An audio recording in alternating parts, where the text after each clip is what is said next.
Bonjour à tous, nous avons déjà étudié le trajet des 12 méridiens réguliers.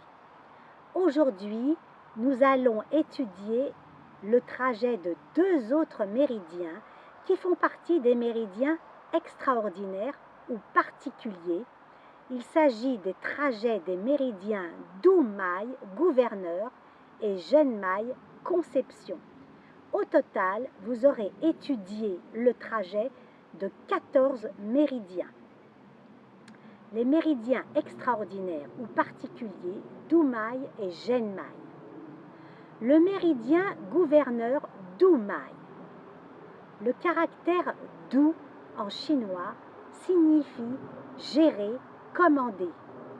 Il gouverne tous les méridiens Yang et régule le Qi. C'est aussi la mère des Yang, car, tel un océan, tous les méridiens Yang viennent s'y jeter au point d'adjouer le numéro 17 du méridien Doumaï. Trajet superficiel. Le méridien Doumaï commence au centre de l'appareil génital interne, émerge au niveau du périnée au point Changjiang, 1 Doumaï.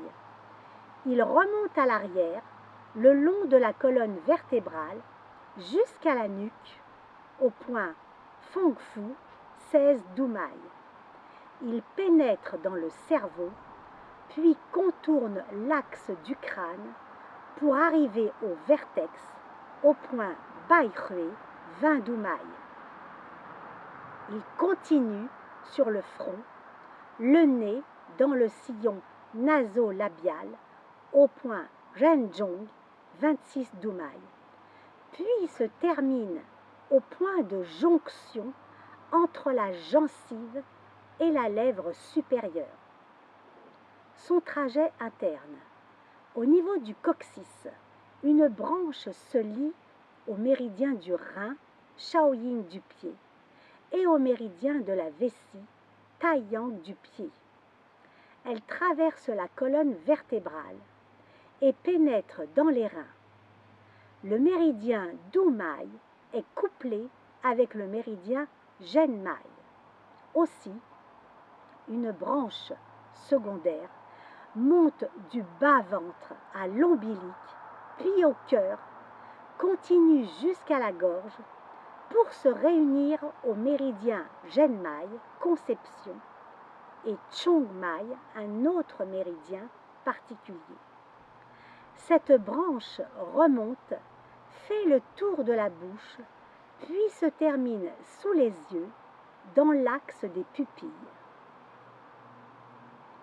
Nous allons voir maintenant le deuxième méridien particulier, le méridien conception Genmaï.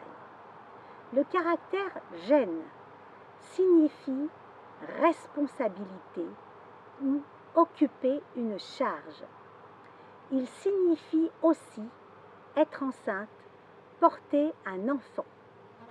Le méridien Genmaï est considéré comme la mère de tous les méridiens Yin et en régule le Qi. Trajet du méridien. Le méridien commence au centre de l'appareil génital interne, dans l'utérus chez la femme, dans le bas-ventre chez l'homme.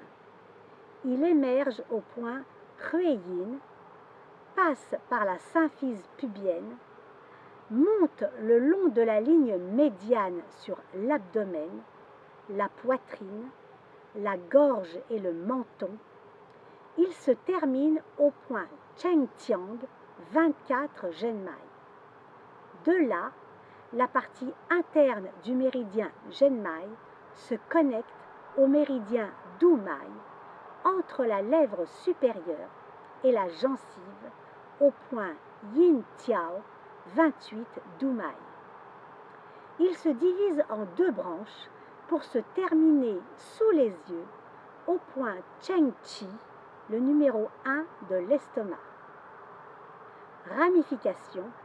Une branche part de la cavité pelvienne, pénètre dans la colonne vertébrale et monte le long du dos.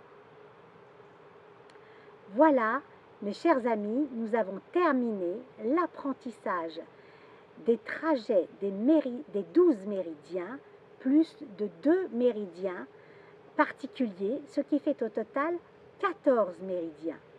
Cette formation, notamment le principe de globalité, l'introduction aux théories du yin et du yang et des 5 éléments, 5 mouvements, le plus important pour l'étude de ce premier volet d'instruction en médecine traditionnelle chinoise étant l'apprentissage du système des méridiens. Il faut bien en comprendre la structure. Les 14 méridiens, en ce qui concerne les 12 méridiens réguliers ainsi que les 2 méridiens extraordinaires Dumai et Zhenmai, donc appelés ensemble les 14 méridiens, il faut en étudier consciencieusement et parfaitement leur trajet, ceci étant nécessaire pour pratiquer les 7 massages, lesquels s'exécutent uniquement sur le trajet des méridiens. C'est nécessaire également si on veut continuer à étudier la médecine traditionnelle chinoise. Poursuivre et approfondir l'étude sur la médecine traditionnelle chinoise. Vous êtes étudiant, praticien en MTC. Vous étudiez l'acupuncture. Envisagez un master ou un doctorat en MTC.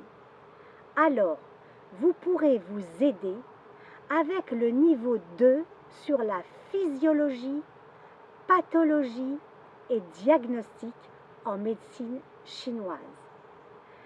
Un deuxième volet d'instruction en MTC sera disponible en octobre 2022. Il comportera les cours suivants. La théorie approfondie du yin et du yang en médecine chinoise, c'est-à-dire son application directe à la physiologie, pathologie, diagnostic, ainsi qu'à la prévention santé. L'approfondissement des théories des 5 éléments, 5 mouvements. Son application directe sur les fonctions physiologiques des organes et des viscères. Sur les transformations pathologiques des 5 mouvements et leur transmission aux organes et aux viscères. Sur la prévention, le diagnostic et les principes de traitement dans cette loi des 5 éléments. Nous verrons également au cours du volet 2 la théorie des manifestations visibles des organes, c'est-à-dire l'étude complète des 5 organes et des 6 viscères, ainsi que les relations qu'ils entretiennent entre eux. L'étude de la physiologie du qi, du sang et des liquides organiques du corps, ainsi que l'étude de la physiologie, de la pathologie des méridiens. Nous verrons enfin l'étude des points principaux d'acupuncture, ainsi que leur application clinique. Je vous souhaite un bon travail, un bon apprentissage et j'espère vous retrouver avec plaisir au volet 2. À bientôt!